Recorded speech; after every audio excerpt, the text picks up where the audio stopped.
上一期我们谈到了我了解到我的原发性高血压的可能的几个因素，有胰岛素抵抗啦，有交感神经过激被激活啦，有血管不能够顺利舒张啦，钙镁不平衡啦等等的。那我是用什么方法去解决去处理它们的呢？无论如何，胰岛素抵抗是一个重要的因素，因为胰岛素抵抗本身会导致血压上升，胰岛素抵抗带来的慢性炎症也会导致血压上升，同时胰岛素抵抗也会让我们身体流失某一些重要的矿物质啊，所以解决胰岛素抵抗是绝对的第一优先要考虑的问题啊。我自己是透过4个月的低碳饮食，然后呢过渡到生酮饮食，但是我在这边要奉劝所有的人呢，低碳饮食容易，生酮饮食要很细心的去处理的，你非常容易被很多错误的信息给误导的。生酮饮食如果你做的正确的话，我个人认为啊非常好。在这个过程当中，我一边学习一边做，一边学习一边做，我自我要求也很严格。我头4个月体重就降了20公斤，我头4个月就可以看得出来血压在变，在往下降，我可以感觉得出来我的慢性炎症在变好。一个很不健康的人呢，身体健康发生改善的时候，你不用问别人的，你也不用去问医生，你也不用看指标，你自己知道的，舒服不舒服就这么2个问题就好了。所以我从低碳饮食，然后过渡到生酮饮食，然后再过渡到168的轻断食，最终我选择了1日1餐进行细胞自食。这一切的一切解决重要的2个问题，第一个真正解决我胰岛素抵抗的问题了，我的身体依赖脂肪和酮体为燃料了，对胰岛素是没有依赖的，是不需要胰岛素参与的。我并不是说胰岛素就0了哈，我们身体对胰岛素是有刚性需求的，可是你的胰岛素在你生理需要的状态上维持在一个比较低水平的地方。我非常喜欢看我血糖的变化，有的时候很有趣啊，我的空腹血糖大多数时候维持在 5.0 5.2 左右，我吃了少量的碳水化合物以后，我的血糖曾经升到过 6.5 啊 6.7 啊，对大多数的人来讲说6.5 6.7还是很好，对我来说这很严重了。对我来说啊，要是升了这么多，理论上来说你的血糖超过 5.5 了，你身体就应该制造胰岛素来，然后它很快就会降下去的。我的血糖如果升到了 6.5 6.7 左右，它下降的速度非常的缓慢，好几个小时慢慢降慢慢降，这样的现象我发现了好多次，我不知道为什么，我花了很长的时间才理解为什么。在这段时间里面我身体没有制造胰岛素啊，如果我身体制造胰岛素了，它一会儿就下去了。为什么我身体不制造胰岛素了呢？我只有一个解释，我们身体不需要制造胰岛素，我们身体知道，自然慢慢它就降下来了。另外一个重要的指标我可以明显看到，就是甘油三酯明显的下降，高密度脂蛋白明显的上升，这个你知道你的胰岛素抵抗真的改善了或者是解决了，那么这个部分引起血压升高的因素就彻底解决了。可是当时在吃同样的降血压的药的状态下，我的血压已经来到了80的120 80的130了，就是本来我吃同样的药，我的血压是100的160，所以这个时候已经明显看到了，我有尝试减高血压的药，减完了以后2-3天血压又升上去了，所以我知道我的问题并没有解决，我老老实实继续把那个药吃着，让我的血压能够维持在120 130且80左右。这是关于胰岛素抵抗的部分。生酮饮食帮我解决了第2个重要的问题，是慢性炎症。慢性炎症是困扰我健康最大的问题，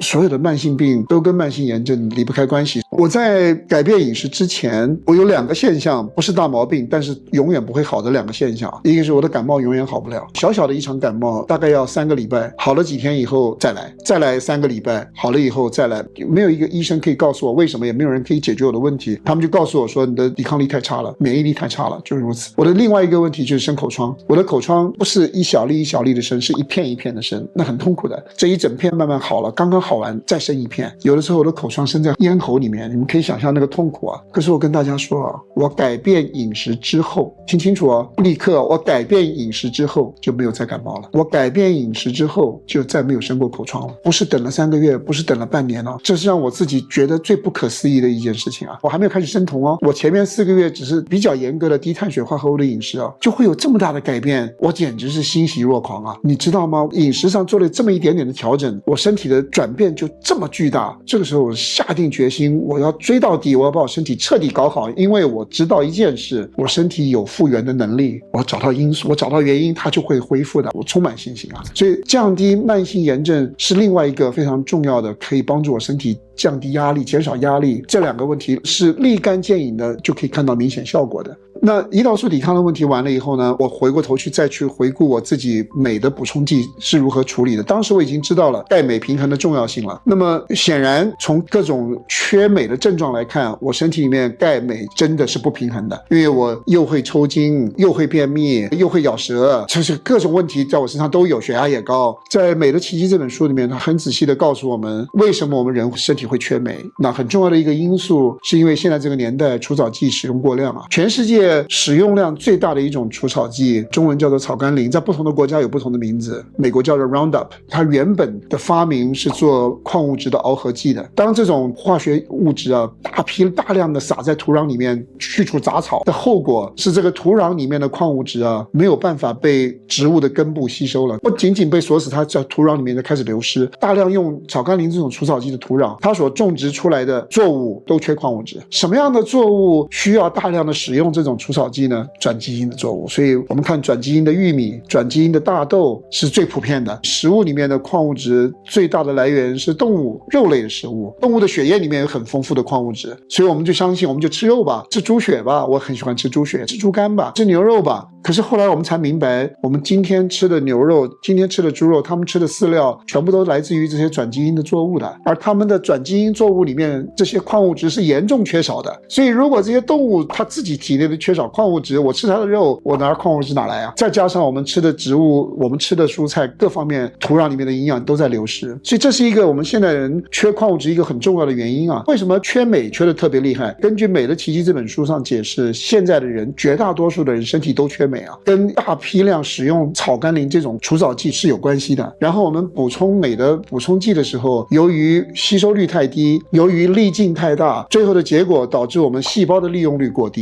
意思就是说，镁真正能够进到我们细胞里面去的量很低，导致大多数的人出现钙镁不平衡。他说这也是为什么你到现在的社会上去看，偏头痛的人很多，失眠的人很多，便秘的人很多，血压高的人很多，会抽筋的人很多，太多跟缺镁有关的问题困扰着绝大多数的人了。那他的解决方案是什么呢？他的解决方案是他们去开发了一种叫做皮米粒径的镁。皮米是什么？皮米是一个度量单位，纳米大家知道的比较清楚一点。皮米是什么？皮米比纳米小1000倍啊！皮米的粒径非常小。我们细胞膜上面矿物质的通道是用纳米来计算的，可是这个镁呢，它的粒径呢是用皮米来计算的，意思就是它非常的小。所以皮米级的这种补充剂呢，它进入我们的细胞里面是毫无阻碍的，它甚至于不经过消化道就被身体吸收了，因为它粒径非常小，在你吃下去的时候，经过你的食道，在你的胃里面，在你身体的黏膜，它就直接吸收了，所以它没有小肠吸收不吸收的问题，就透过黏膜就直接被身体吸收，然后就进到细胞里面去了。所以当时我就去寻找皮米镁，然后让我找到了，我其他的镁我就不吃了，我就开始补充，用皮米镁这种方式来解决我身体缺镁的问题，让我身体的血压的控制啊得到了进一步的帮助啊，这是解决钙镁不平衡的一种终极的解决方案呢。另外还有2个很重要的因素，还有一个是血管舒张的问题，还有一个是交感神经的问题。我们先谈血管舒张的问题哈。我跟你们讲，有的时候我的低压60，高压只有90有100，我自己都看得低的有点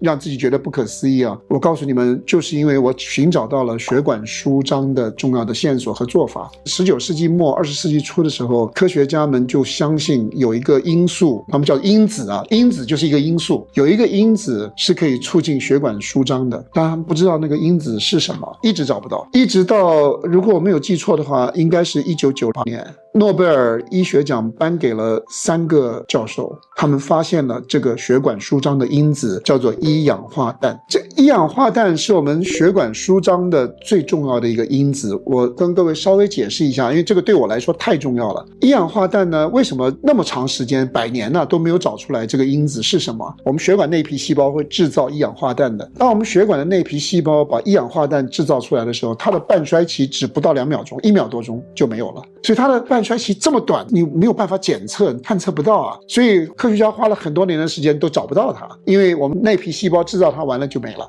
但是他们证实了一氧化氮是血管的舒张因子，这个是很重要的一个信息了。各位，得到诺贝尔医学奖不是随随便便的，真正经过科学界广泛的验证，所以这个东西不需要怀疑的。那我就去学习，去读书，去学习一氧化氮跟我们的关系，我们身体如何得到一氧化氮呢？我运气比较好的是读到了这些诺贝尔医学奖的作者他们自己写的书，还有他们的学生写的书，所以我等于是第一手的跟他们学习了。每个人都听说过运动会降血压，为什么运动会降血压？原因终于知道了。当我们在运动的时候，我们的血管内皮细胞就会制造一氧化氮，无条件的，它不需要前提，不需要给它提供原料，不需要给它提供任何东西。运动是我们身体制造一氧化氮最重要的我们可以做的一件事。所以你们去运动的时候会发现血压会下降。如果你听完这个你说那我就运动就可以了，你就会发现你运动完了以后血压明显下降了。你几天不运动，你血压又上去又升回去了。当然你不可能每天就去做超负荷的运动，不现实的。但是无论如何，运动对我们身体制造一氧化氮提供的帮助是非常大的，所以我们鼓励每一个人都开始或多或少可以开始运动。我自己也是在这个前提下面，我从有氧运动开始，然后做到重量训练，它对我的健康帮助是非常的大的。所以运动可以帮助我们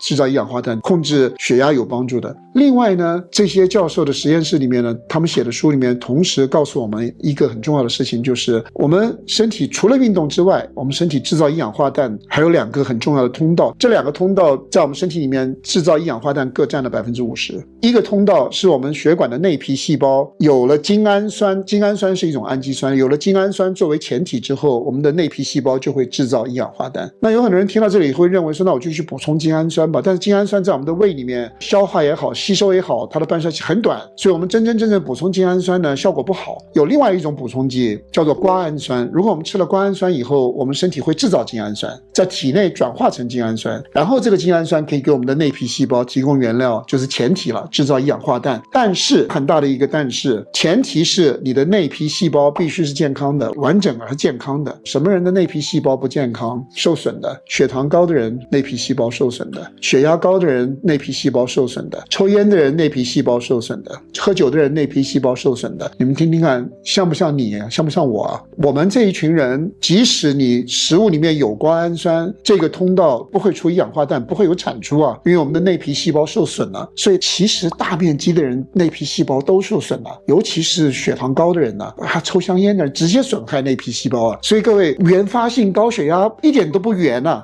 原发性高血压根本是有原因的。那我们需要修复这个通道啊，我们需要修复内皮细胞。修复内皮细胞，你需要改善你的炎症啊，你需要把你的胰岛素抵抗控制好啊，你不要再抽烟了，你不要再喝酒了，你好好休息了，你不要吃这个不好的食用油了，等等的，把身体的慢性炎症控制好啊。你的内皮细胞经过一段时间的休整，你的内皮细胞渐渐的就会变得比较健康了。如果你不做这件事情的话，需要靠内皮细胞制造一氧化氮的这 50% 的通道没有了，因为你内皮细胞受损了。另外 50% 的通道是什么呢？另外 50% 的通道是我们蔬菜里面有若干的蔬菜里面有一种化学物质叫做硝酸盐。蔬菜里面的硝酸盐不会给我们身体带来任何问题的哈，你不要误会了。含硝酸盐的蔬菜其实很多的，最多的是芝麻菜啊，量大的很多很多。但如果你不确定的话，你一般吃深绿色的蔬菜相对来说比较丰富一点。但是有几件重要的事情是没有学习是永远不会知道的。蔬菜里面的硝酸盐必须跟口腔里面的菌充分的混合，充分的主角充分的混合，产生了作用以后，再跟我们的胃酸作用，然后身体吸收以后，它才会制造一氧化氮。如果你身体你确实有这一类的问题，然后你自己这个精氨酸、瓜氨酸的通道又无法作用，就是血管内皮细胞已经受损了，表示蔬菜硝酸盐这个通道很重要了。那你需要注意3件事。第一件，因为它要跟口腔的菌充分的混合，你要了解，现在有很多人喜欢用消毒水漱口啊，也许你有需要，但是我告诉你，你每一次用消毒水漱口，你口腔里面的菌4天之内都回不到正常啊。你把口腔里面的菌全部消毒了，要等4天以后它才会回来。你尽管吃那些蔬菜没有用了，你少了这个环节没有了，这是第一个你要注意的。那还有一件事情是大家需要注意的，就是现在的牙膏大多数都加了氟，这个氟就是为了消毒的，为了杀菌的。那如果你真的有这个需要透过蔬菜里面的硝酸盐给自己身体提供一氧化氮的话，你去选择无氟牙膏，不要用消毒水漱口。第3点需要注意的是，现在这个年代胃反酸的人太多太多。我跟你说啊，如果你有胃酸反流的问题的话，你多考虑考虑自己是不是缺镁了。你多考虑。但是现在胃酸反流的人的标准处理方式是什么呢？吃制酸剂，吃药下去降低胃酸。我跟各位说啊，胃酸反流跟胃酸不酸有什么关系啊？反流才是问题啊，胃酸本身不是问题啊，是反流才是问题啊。是把反流的根本原因找出来，去查一查你的上括约肌到底关门关得关不好，跟缺镁有没有关系。但实际上，如果说你吃了制酸剂以后，你的胃酸下降了，你即使用了无氟牙膏，你即使不用消毒水漱口，你即使吃了富含硝酸盐的蔬菜，因为缺少了胃酸，这个通道就断了。所以你要注意了。最后还有一点提醒大家的，就是如果你的蔬菜是富含硝酸盐的，你认为它富含硝酸盐，芝麻菜不要吃有机的，因为有机的芝麻菜里面硝酸盐的含量其实非常非常的低。因为化肥啊，最简单的化肥就是氮磷钾，肥料里面如果缺了氮，蔬菜里面没有硝酸盐的。所以吃芝麻菜要吃非有机的，不要吃有机的，洗干净生吃是最好的。我吃芝麻菜就等于当营养补充剂在吃。我自从学会了这个东西以后，牙膏再也不用有氟的牙膏了，我再也不用消毒水漱口了，这是我做的事。很重要的另外一件事情是什么？我戒烟戒得很早，然后呢，我从来都不喝酒，然后呢，我把我的胰岛素抵抗彻底解决了，我把我身体的慢性炎症非常非常好的管理好了。这个部分做好了以后，结果是什么呢？结果是我身体的内皮细胞有充分修复的机会了。所以经过相当长的时间，血管内皮细胞修复了之后，你的食物里面的谷氨酸、精氨酸的通道就开始工作了。所以配合这两个通道同时都工作，再加上运动，目前科学家能够告诉我的这3件事我都做到了，难怪我的血压漂亮了，我的血管舒张啊就很容易了。你们很多人见到我的面，很久没看到我的人会说红光焕发的，我不知道你们有没有觉得我红光焕发？红光焕发是什么意思？血管舒张的好，携带氧气的能力强，那么颜色就漂亮。过去我的身体是乌黑乌黑的不发亮的，所以血管舒张它对血压的控制帮助非常非常大。我们解释过几个原因，这些问题的解决方案之后，我们现在聊到最后一个交感神经的问题了。为什么我把交感神经的问题放在最后一个来说呢？因为它是最困难的一件事了。为什么？